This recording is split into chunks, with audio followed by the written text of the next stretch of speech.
ಸಲಗ single ಆಗಿ ನುಗ್ತಿನಲ್ಲ ಹೆಜ್ಜೆ ಇಟ್ರೆ ಸೋಲೆ ಇಲ್ಲ ಸಾಲಿಗಂತೂ ಹೆದರೋಣಲ್ಲ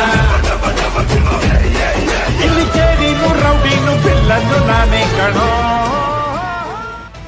ಯಾರ ಭಯವಿಲ್ಲ ತಲೆಯವಾಗಲ್ಲ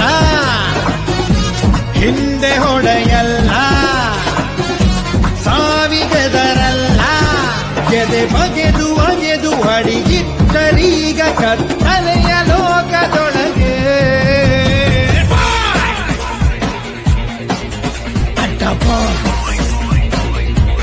ಕರ್ನಾಟಕ ರಾಜ್ಯ ರಾಜಕೀಯದಲ್ಲಿ ಬಿಜೆಪಿ ಪಕ್ಷದಲ್ಲಿ ಮಾಜಿ ಮುಖ್ಯಮಂತ್ರಿ ಬಿಎಸ್ ಯಡಿಯೂರಪ್ಪ ಹಾಗೂ ಬಿಎಸ್ ಯಡಿಯೂರಪ್ಪನವರ ಪುತ್ರ ಬಿಜೆಪಿ ರಾಜ್ಯಾಧ್ಯಕ್ಷ ಆಗಿರುವ ವಿಜಯೇಂದ್ರ ಅವರು ಹಿಂದೂ ಹುಲಿ ವಿಜಯಪುರ ಶಾಸಕ ಬಸನಗೌಡ ಪಾಟೀಲ್ ಯತ್ನಾಳ್ ಅವರನ್ನು ಉಚ್ಚಾಟನೆ ಮಾಡಲು ಹೈಕಮಾಂಡ್ಗೆ ಬ್ಲ್ಯಾಕ್ ಮೇಲ್ ಮಾಡಿದ್ದಾರೆ ಎನ್ನುವಂಥ ಆರೋಪ ಕೇಳಿ ಬಂದಿದೆ.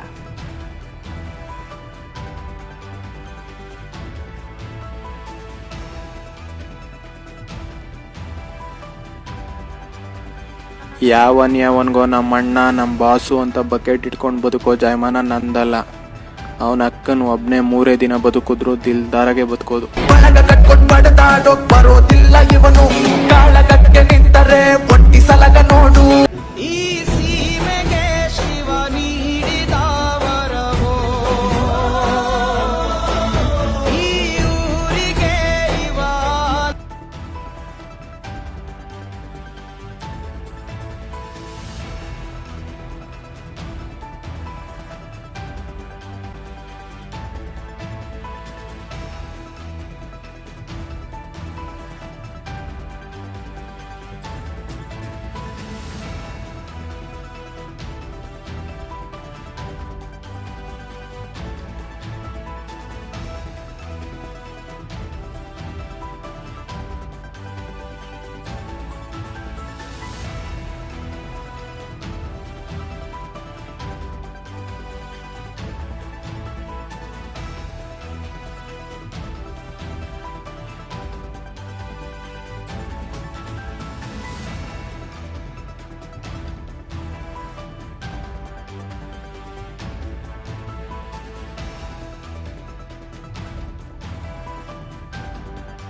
ಮಾನ್ಯ ಯಡಿಯೂರಪ್ಪ ಅವರೇ, ನಿಮ್ಗೊಂದು ಉತ್ತರ ಕರ್ನಾಟಕ ಭಾಗದ ಸಾರ್ವಜನಿಕರು ಒಂದು ಎಚ್ಚರಿಕೆ ಗಂಟೆ ಕೊಡ್ತಿದ್ದಾರೆ.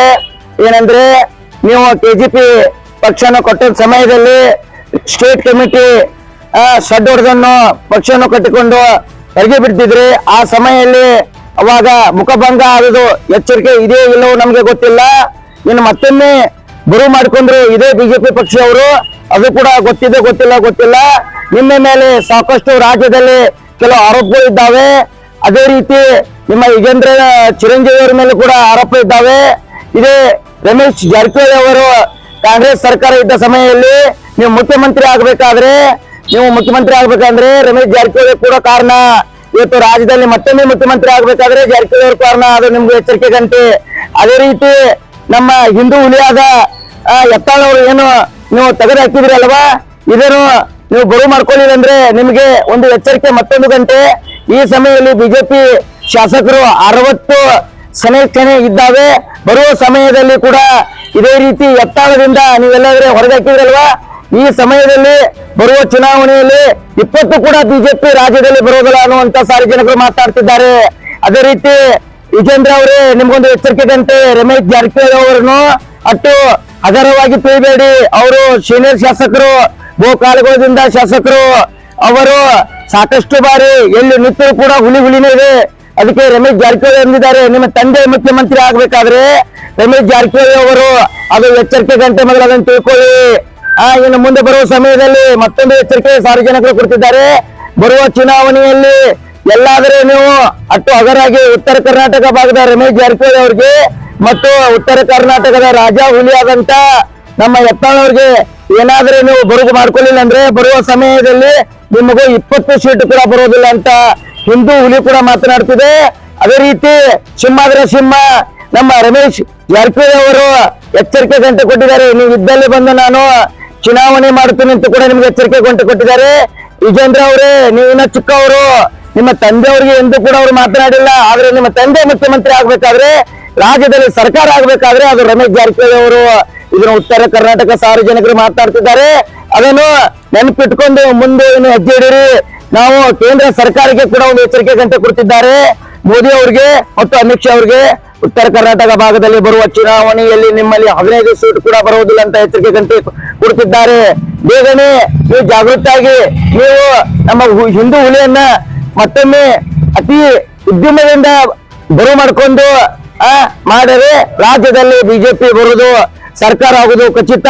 ಇದೇ ರೀತಿ ನೀವೆಲ್ಲಾದ್ರೆ ವಿಜೇಂದ್ರ ಬ್ಯಾಕ್ಮೇಲ್ ಮಾಡಿಕೊಂಡ ವಿಜೇಂದ್ರ ಬ್ಯಾಕ್ಮೇಲ್ ಮಾಡಿಕೊಂಡಿದ್ದಾನಲ್ವೋ, ಅವ್ರ ತಂದೆ ಬ್ಯಾಕ್ಮೇಲ್ ಮಾಡಿಕೊಂಡಿದ್ದಾನಲ್ವೋ, ಆ ಬ್ಯಾಕ್ಮೇಲ್ಗೆ ನೀವು ಭಯಪಟ್ಟು ಎಲ್ಲರೂ ಹಿಂದೂ ಹುಲಿಯನ್ನು ಹಿಂದೇಟ್ ಹಾಕಿದ್ರೆ ನಿಮಗೆ ಬರುವ ಚುನಾವಣೆಯಲ್ಲಿ 15 ಸೀಟ್ ಕೂಡ ಬರುವುದಿಲ್ಲ ಅಂತ ಸಾರ್ವಜನಿಕರು ಮಾತನಾಡುತ್ತಿದ್ದಾರೆ.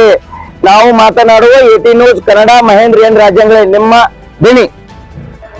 ನಮಸ್ಕಾರ, ನಾನು 18 ನ್ಯೂಸ್ ಕನ್ನಡ ಸಂಪಾದಕರಾಗಿ ನಿಮ್ಮ ಮುಂದೆ ಇವತ್ತು ನಮ್ಮ ರಾಜ್ಯದಲ್ಲಿ ಏಳುವಂತ ಗೊಂದಲಗಳನ್ನ ನಿಮ್ಮ ಮುಂದೆ ಏನಾದರೂ ಹೇಳಬೇಕು ಅನ್ನುವ ಗೂಢವಾದ ವಿಷಯವನ್ನು ಪಡೆದುಕೊಂಡು ಬಂದಿದ್ದೇನೆ. ಇವತ್ತಿನ ದಿನ ನಮ್ಮ ರಾಜ್ಯದಲ್ಲಿ ಕರ್ನಾಟಕದ ಹುಲಿ ಅನ್ನುವ ಯತ್ನಾಳ್ ಅವರನ್ನ ಬಿಜೆಪಿ ಪಕ್ಷ ಹೊರಗೆ ಹಾಕಿದ ವಿಷಯಗಳನ್ನು ಸದ್ದಾಗಿ ಹೇಳುತ್ತಿದ್ದಾವೆ. ಫೇಸ್ಬುಕ್ದಲ್ಲಿ ಮತ್ತು ಜಾಲತಾಣಗಳಲ್ಲಿ ಮತ್ತು ನನ್ನ ಮಾಧ್ಯಮದ ಗೆಳೆಯರ ತುಂಬಾ ಜನ ಕೂಡ ಹಾಕಿದ್ದಾರೆ. ಅದರ ಗೂಢವಾದ ವಿಷಯಗಳನ್ನ ನಾನು ನಿಮ್ಮ ಮುಂದೆ ಹೇಳಲೇಬೇಕು ಅನ್ನುವ ವಿಚಾರ ಇದೆ.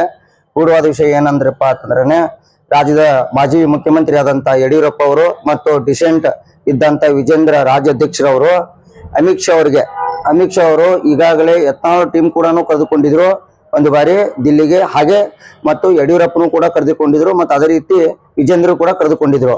ಆದ್ರೆ ಸಾರ್ವಜನಿಕರು ಮಾತನ್ನು ಏನ್ ಹೇಳ್ತಿದ್ದಾರಪ್ಪ ಅಂದ್ರೆ, ವಿಷಯಗಳನ್ನ ಸದ್ದಾಗಿ ಏನ್ ಹೇಳ್ತಿದ್ದಾರಪ್ಪ ಅಂತಂದ್ರೆ, ವಿಜೇಂದ್ರ ಅವರು ಮತ್ತು ಯಡಿಯೂರಪ್ಪ ಅವರು ಅಮಿತ್ ಶಾ ಅವ್ರಿಗೆ ಬ್ಯಾಕ್ಮೇಲ್ ಮಾಡಿದಾರಂತೆ. ಏನ್ ಬ್ಯಾಕ್ಮೇಲ್ ಮಾಡಿದಾರಪ್ಪ ಅಂತಂದ್ರೆ, ನಾನು ಈಗಾಗಲೇ ರಾಜಾ ಹುಲಿ ಅಂತ ನಾನು ಅನ್ಸ್ಕೊಂಡಿದ್ದೀನಿ. ಕರ್ನಾಟಕ ರಾಜ್ಯದಲ್ಲಿ ನಮ್ಮ ರಾಜ್ಯ ಒಳಗೆ ಬಿಜೆಪಿ ಬರ್ಬೇಕಾದ್ರೆ ನನ್ನ ಶ್ರಮ ಬಾಳ ಇದೆ, ಮತ್ತು ನಾನು ಶಾಖಲ್ ತುಳಿತ ಕೂಡ ನಾನು ಬಿಜೆಪಿ ಕಟ್ಟಿದ್ದೇನೆ. ಸಾಕಷ್ಟು ನನ್ನ ಹತ್ರ MLA ಇದ್ದಾರೆ, 40 ಜನ MLA ಇದ್ದಾರೆ. ಹೀಗೆ ಒಂದು ಬಾರಿ ನೀವು ಬಿಜೆಪಿ ಪಕ್ಷದಿಂದ ಕೆಜೆಪಿ ಪಕ್ಷ ಹೊರಗಡೆ ಬಂದಾಗ, ಬಿಜೆಪಿ ಪಕ್ಷದಿಂದ ನಾನು ಹೊರಗೆ ಬಂದಾಗ ಕೆಜೆಪಿ ಪಕ್ಷವನ್ನು ಪಡೆದುಕೊಂಡು ಬಂದು ಸಾಕಷ್ಟು ಸೀಟನ್ನು ಪಡೆದುಕೊಂಡು ಬಂದಿದ್ದೇನೆ. ಆ ಟೈಮಲ್ಲಿ ಬಿಜೆಪಿ ಪಕ್ಷಕ್ಕೆ ಎಷ್ಟು ಒತ್ತಡಗಳನ್ನ ಬಂದದ್ದು ನೀವು ಅದನ್ನು ನೋಡಿದೀರಾ. ಯತ್ನಾಳ್ ಅನ್ನುವ ಉತ್ತರ ಕರ್ನಾಟಕ ಭಾಗದಲ್ಲಿ ಇರುವಂತಹ ಒಬ್ಬ ಯತ್ನಾಳ್ ಬದ್ದಲು ಅವ್ರ ಬದ್ದಲ ನೀವು ಸ್ಟೇಟ್ ಕಮಿಟಿ ಅವ್ರು ಎಲ್ಲಾದ್ರೆ ನೀವು ಚಾಟಿ ಬೀಸಿದ್ರೆ, ನಾನು ವಿಜೇಂದ್ರನ ಕರೆದುಕೊಂಡು ಮತ್ತು ಪಕ್ಷಕ್ಕೆ ರಾಜೀನಾಮೆಯನ್ನು ನೀಡಿ ಇದ್ದಂತ 40 ಶಾಸಕರನ್ನ ಹೊರಕರ್ಕೊಂಡು ಬಂದು ಮತ್ತು ನನ್ನ ಕೆಜೆಪಿ ಪಕ್ಷದಿಂದ 2028ರಲ್ಲಿ ಚುನಾವಣೆ ನಿಂದಿರುವಂತ ಪೊಸಿಷನ್ ನೀವು ತರಬೇಡಿ. ಆ ಕಾರಣಕ್ಕಾಗಿ ವಿಜೇಂದ್ರ ಮತ್ತು ಯಡಿಯೂರಪ್ಪ ಅವರು ಸ್ಟೇಟ್ ಕಮಿಟಿ ರಾಜ್ಯಾಧ್ಯಕ್ಷರಾದ ನಮ್ಮ ಅಮಿತ್ ಶಾ ಅವರಿಗೆ ಈ ಮಾತನ್ನು ಹೇಳಿಕೊಂಡಿದ್ರು. ಏನ್ ಮಾತನ್ನು ಹೇಳ್ಕೊಂಡಿದ್ರಪ್ಪ ಅಂತಂದ್ರೆ, ನಾನು ಈಗಾಗಲೇ ಕರ್ನಾಟಕದ ಹುಲಿ ಅಂತಂದ ರಾಜಾ ಹುಲಿ ಅಂತ ನಂದ ಒಂದು ಛಾಪ್ ಮೂಡಿಸ್ಕೊಂಡಿದ್ದೀನಿ, ಮತ್ತು ಬಿಜೆಪಿ ಕರ್ನಾಟಕ ರಾಜ್ಯದಲ್ಲಿ ಬರಬೇಕಾದ್ರೆ ಬಹಳಷ್ಟು ಶ್ರಮ ಪಟ್ಟಿದ್ದೀನಿ. ಆ ಕಾರಣಕ್ಕಾಗಿ ಈ ಬಿಜೆಪಿ ಪಕ್ಷ ಯಾವ ಲೆಕ್ಕಿಗಿತ್ತು, ಯಾವ ಲೆಕ್ಕಿಗೆ ನಾನು ಪಡೆದುಕೊಂಡು ಬಂದಿದ್ದೇನೆ, ಅದನ್ನು ನೀವಾದ್ರೂ ಗೊತ್ತಿದೆ. ಎಲ್ಲಾದರೆ ಉತ್ತರ ಕರ್ನಾಟಕ ಭಾಗದಲ್ಲಿ ಇರುವಂತ ಒಬ್ಬ ಯತ್ನಾಳ್ ಮಾತನ್ನು ಕೇಳಿಕೊಂಡು ನನ್ನಾದ್ರೂ ಎಲ್ಲಾದ್ರೆ ನನ್ನ ಮಗನ್ನು ಎಲ್ಲಾದ್ರೆ ಆ ಹುದ್ದೆದಿಂದ ನೀವು ತಳಗೆ ಇಳಿಸಿದ್ರಿ ಅಂದ್ರೆ, ನಾನು ಮತ್ತೊಮ್ಮೆ ಬಿಜೆಪಿ ಪಕ್ಷಕ್ಕೆ ರಾಜೀನಾಮೆ ಕೊಟ್ಟು 40 ರಾಜಕಾರಣಿ MLAಗಳನ್ನು ಪಡೆದುಕೊಂಡು ಬಂದು ಮತ್ತು ನನ್ನ ಪಕ್ಷವನ್ನು ಕಟ್ಟಿಕೊಂಡು ಸಾಕಷ್ಟು ಬರುವ ಚುನಾವಣೆಯಲ್ಲಿ ನಿಮ್ಗೆ ತೊಂದರೆ ಉಂಟಾಗುವಂತ ಮಾಡುವಂತ ಪರಿಸ್ಥಿತಿ ನೀವು ತಡ್ಕೊಳ್ಬೇಡಿ. ಉತ್ತರ ಕರ್ನಾಟಕ ಭಾಗದಲ್ಲಿ ಯತ್ನಾಳ್ ತನ್ನ ಮಗನನ್ನೇ ಆಯ್ಕೆ ಮಾಡಿಕೊಂಡು ಬಂದಿಲ್ಲ, ಆದರೆ ಈತ ಏನು ನಮ್ಮ ರಾಜ್ಯದಲ್ಲಿ ಸಾಕಷ್ಟು MLAಗಳನ್ನು ತಂದು ರಾಜಕರ್ತಾನ ಅನ್ನೋದು ಯಾವ ವಿಶ್ವಾಸ ಮೇಲೆ ನೀವು ಚಾಟಿ ಬೀಳಿಸ್ತಿದ್ದೀರಿ ಅಂತ ಬ್ಯಾಕ್ಮೇಲ್ ಕೂಡ ಮಾಡಿದ್ರು. ಈ ವಿಷಯನ ಸಾರ್ವಜನಿಕರು, ಉತ್ತರ ಕರ್ನಾಟಕ ಭಾಗದ ಸಾರ್ವಜನಿಕರು ಕೂಡ ಮಾತನಾಡ್ತಿದ್ದಾರೆ. ಅದೇ ರೀತಿ ಇತ್ತೀಚಿನ ಸಮಯಗಳಲ್ಲಿ ಇದೇ ರಮೇಶ್ ಜಾರಕಿಹೊಳಿ ಅವರ ಬದಲು ವಿಜೇಂದ್ರ ಅವರು ಕೆಲವು ವಿಚಾರಗಳನ್ನು ಮಾತನಾಡಿದ್ರು. ನಮ್ಮ ತಂದೆಯವ್ರಿಗೆ ಹಗುರವಾಗಿ ಮಾತನಾಡಬೇಡಿ, ಯಾಕಂದ್ರೆ ನಮ್ಮ ತಂದೆಯವರು ರಾಜ್ಯದಲ್ಲಿ ಬಿಜೆಪಿ ಪಕ್ಷ ಕಟ್ಟಬೇಕಾದ್ರೆ ಯಾವ ರೀತಿ ಶ್ರಮ ಪಟ್ಟಿದ್ದಾರೆ ಅಂತ ಮಾತನಾಡಿದ್ರು ವಿಜೇಂದ್ರ. ಆದ್ರೆ ರಮೇಶ್ ಜಾರಕಿಹೊಳಿ ಅವರು ಕೂಡ ಅದಕ್ಕೆ ಎದುರು ಉತ್ತರ ಕೊಟ್ಟಿದ್ರು. ನೋಡಪ್ಪ, ನಮ್ಗೆ ಬಿಜೆಪಿ ಪಕ್ಷದಲ್ಲಿ ನಿಮ್ಮ ತಂದೆ ಆದಂತ ಯಡಿಯೂರಪ್ಪ ಅವ್ರಿಗೆ ತುಂಬಾ ಗೌರವ ಇದೆ. ನೀನು ಚಿಕ್ಕವನು, ನೀನು ನಾಲಾಯಕು, ಇದಕ್ಕೆ ನಿಮ್ಗೆ ಹುದ್ದೆಗೆ ಲಾಯಕ್ ಇರುವುದಿಲ್ಲ. ಆ ಕಾರಣಕ್ಕಾಗಿ ನೀನು ತಳಗಿಳಿಬೇಕು. ಇತ್ತೀಚೆಗೆ ಸಮಯದಲ್ಲಿ ಮತ್ತೊಂದು ಈ ಸುದ್ದಿ ಒಂದು ಮೂಲದಿಂದ ಹೇಳಲು ಇಷ್ಟಪಡುತ್ತೇನೆ. ಕರ್ನಾಟಕ ರಾಜ್ಯದಲ್ಲಿ ರೆವಿನ್ಯೂ ಡಿಪಾರ್ಟ್ಮೆಂಟ್ ಇರ್ಬೋದು, 34 ಡಿಪಾರ್ಟ್ಮೆಂಟ್ ದಲ್ಲಿ ಸೀನಿಯರಿಟಿ ಹುದ್ದೆ, ಸರ್ಕಲ್ ಇರ್ಬೋದು, ಗ್ರಾಮ ಲೆಕ್ಕಾಧಿಕಾರಿ ಇರ್ಬೋದು, ಒಂದು PC ಇರ್ಬೋದು, ರಾಜ್ಯದಲ್ಲಿ ಏನಾಗ್ತಿದ್ದೀಪ ಅಂತಂದ್ರೆ ಸೀನಿಯರಿಟಿ ಮೇಲೆ ಪ್ರಮೋಷನ್ ಆಗ್ತಿದ್ದಿಲ್ಲ. ಆ ಕಾರಣಕ್ಕಾಗಿ ಗೌರ್ಮೆಂಟ್ ನೌಕರಸ್ಥರು ಕಾನೂನು ಮೆಟ್ಲೆ ಏರಿದ ಮೇಲೆ ಹೈಕೋರ್ಟ್ ಜಡ್ಜ್ ಅವರು ಒಂದು ಆದೇಶ ಮಾಡಿದ್ರು. ಏನಂತ ಸೀನಿಯರಿಟಿ ಮೇಲೆ ಪ್ರಮೋಷನ್ ಮಾಡ್ಬೇಕಂತ ಒಂದು ಮಾತು ನೀಡಿದ್ರು. ಅದೇ ಒಂದು ವಿಷಯವನ್ನು ಇಟ್ಕೊಂಡು ಮತ್ತೊಂದು ನಾವೇನ್ ಹೇಳ್ತಿದ್ದೀಪ ಅಂದ್ರೆ ಬಿಜೆಪಿ ಪಕ್ಷದಲ್ಲಿ ಯಾರು ಕೂಡ ಬಿಜೆಪಿ ಪಕ್ಷ ಹೊಡಿಬಾರ್ದು ಅನ್ನುವಂತ ಉದ್ದೇಶ ಇರೋದಿಲ್ಲ. ಎಲ್ಲರೂ ಕೂಡ ಬಿಜೆಪಿ ಪಕ್ಷ ಕಟ್ಟಿಕೊಳ್ಬೇಕು, ಎಲ್ಲರೂ ಕೂಡ ಶ್ರಮ ಪಡಬೇಕು. ಇದು ಬಿಜೆಪಿ ಪಕ್ಷ ನಮ್ಮ ಉಸಿರು, ಬಿಜೆಪಿ ಪಕ್ಷ ಅದು ನಮ್ಮ ಮನಿ ಪಕ್ಷ. ಇದನ್ನು ನಾವು ಉತ್ತರ ಕರ್ನಾಟಕ ಭಾಗದಲ್ಲಿ ಎಷ್ಟೇ ಅಲ್ಲ, ಇಡೀ ರಾಜ್ಯದಲ್ಲಿ ಬರುವ 28ನೇ ಚುನಾವಣೆಯಲ್ಲಿ 140 ಸೀಟು ಎಲ್ಲರೂ ಕೂಡಿ ತಗೊಂಡ್ ಬರೋದು ಕೂಡ ಎಲ್ಲಾ ಶಾಸಕರಲ್ಲಿದೆ. ಆದರೆ ವಿಜೇಂದ್ರ ಇದ್ದರೆ ಯಾವುದೇ ರೀತಿ ಶಾಸಕರು ಆಯ್ಕೆ ಆಗಲ್ಲ ಅನ್ನುವಂತ ಕೂಡ ಪ್ರಶ್ನೆ ಮೂಡ್ತಿದೆ. ಅದೇ ರೀತಿ ರಮೇಶ್ ಜಾರಕಿಹೊಳಿ ಅವರು ಅವರಿಗೆ ವಿಜೇಂದ್ರ ಒಂದು ಮಾತನಾಡಿದ್ರು, ನಮ್ಮ ತಂದೆ ಮೇಲೆ ಹಗರವಾಗಿ ಮಾಡಬೇಡ ಅಂತ. ಅವ್ರಿಗೆ ವಿಜೇಂದ್ರ ಅವರಿಗೆ ಇನ್ನೊಂದು ಮಾತು ಹೇಳಲು ಉತ್ತರ ಕರ್ನಾಟಕ ಭಾಗದ ಜನ ಮಾತನಾಡುತ್ತಿದ್ದಾರೆ. ರಮೇಶ್ ಜಾರಕಿಹೊಳಿ ಅವರು ಕಾಂಗ್ರೆಸ್ ಸರ್ಕಾರ ಇದ್ದ ಸಮಯದಲ್ಲಿ 40 ಜನ ಸೀಟನ್ನು ಪಡೆದುಕೊಂಡು ಬಿಜೆಪಿ ಸರ್ಕಾರ ಮಾಡಲು ರಮೇಶ್ ಸಾಕೋರನೇ ಕಾರಣ. ಅದು ವಿಜೇಂದ್ರಿಗೆ ಗೊತ್ತಿಲ್ಲ. ಉತ್ತರ ಕರ್ನಾಟಕ ಭಾಗದ ಶಾಸಕರಿಗೆ ಅಟ್ಟು ಕೀಳ್ಮಟ್ಟಗಾಗಿ ಮಾತನಾಡಬಾರದು ವಿಜೇಂದ್ರ ಅವರು. ಇನ್ನು ಅವರು ಚಿಕ್ಕವರು, ರಮೇಶ್ ಜಾರಕಿಹೊಳಿ ಅವರು ಸೀನಿಯರಿಟಿ ಇರ್ತಾರೆ ಮತ್ತು ಯತ್ನಾಳ್ ಅವರು ಅನ್ನೋದು ಸೀನಿಯರಿಟಿ ಇದ್ದಾರೆ. ಯತ್ನಾಳ ತೆಗೆದುವುದರ ಮೇಲೆ ಸಾಕಷ್ಟು ರಾಜ್ಯದಲ್ಲಿ ಪ್ರತಿಭಟನೆಗಳು ನಡೆದಿದ್ದಾವೆ, ಉಗ್ರ ಹೋರಾಟಗಳು ಕೂಡ ನಡೆದಿದ್ದಾವೆ. ಹಿಂದುತ್ವ ಅನ್ನೋದೊಂದು ಹುಲಿ ಅನ್ನೋದು ಚಾಪ್ ಮಾಡಿಸಿಕೊಂಡಿದ್ದಾರೆ. ಅವರನ್ನು ಒಂದು ಬಾರಿ ಎಲ್ಲಾದ್ರೂ ಬಿಜೆಪಿ ಪಕ್ಷದಿಂದ ಬರಿ ಮಾಡಿಕೊಳ್ಳಿಲ್ಲ ಅಂದರೆ ಬರುವ ಚುನಾವಣೆಯಲ್ಲಿ ಸಾಕಷ್ಟು ಉತ್ತರ ಕರ್ನಾಟಕ ಭಾಗದಲ್ಲಿ ಬಹಳಷ್ಟು ಹೊರತಕೊಂಡಿರುವುದು ಖಚಿತ ಅನ್ನೋದು ಕೂಡ ಸಾರ್ವಜನಿಕರು ಮಾತನಾಡುತ್ತಿದ್ದಾರೆ. ವಿಜೇಂದ್ರ ಅವರಿಗೆ ಒಂದು ಮಾತನ್ನು ಹೇಳಲು ಇಷ್ಟಪಡ್ತೇವೆ. ಇದು ಸಾರ್ವಜನಿಕರ ಮಾತು.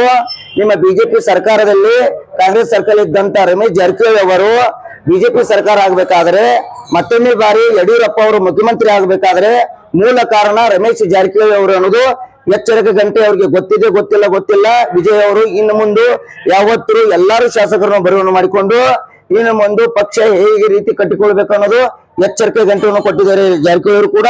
ಉತ್ತರ ಕರ್ನಾಟಕ ಭಾಗದ ಜನರು ಅಮಿತ್ ಶಾ ಅವ್ರಿಗೆ ಏನನ್ನು ಬ್ಯಾಕ್ಮೇಲ್ ಮಾಡಿದಿರಲ್ವೋ, ವಿಜೇಂದ್ರ ಮತ್ತು ಹಾಗೆ ಯಡಿಯೂರಪ್ಪ ಅವರು ಏನ್ ಬ್ಯಾಕ್ಮೇಲ್ ಮಾಡಿದಾರಲ್ವೋ, ಆ ಬ್ಯಾಕ್ಮೇಲ್ ಭಯ ಪಡಲದೆ ಉತ್ತರ ಕರ್ನಾಟಕದ ಅತಿ ಹೆಚ್ಚಿನ ಶಾಸಕ ಹೊಂದಿಕೊಂಡಿರುವ ಉತ್ತರ ಕರ್ನಾಟಕ ಭಾಗದ ಹಾಗೆ ಹಿಂದುತ್ವ ಹುಲಿ ಅನ್ನುವ ಯತ್ನಾಳ್ ಅವರನ್ನು ಮತ್ತೊಮ್ಮೆ ಬರಿ ಮಾಡ್ಕೋಬೇಕು, ವಿಜೇಂದ್ರನನ್ನು ತಲೆಗಿಳಿಸಬೇಕು.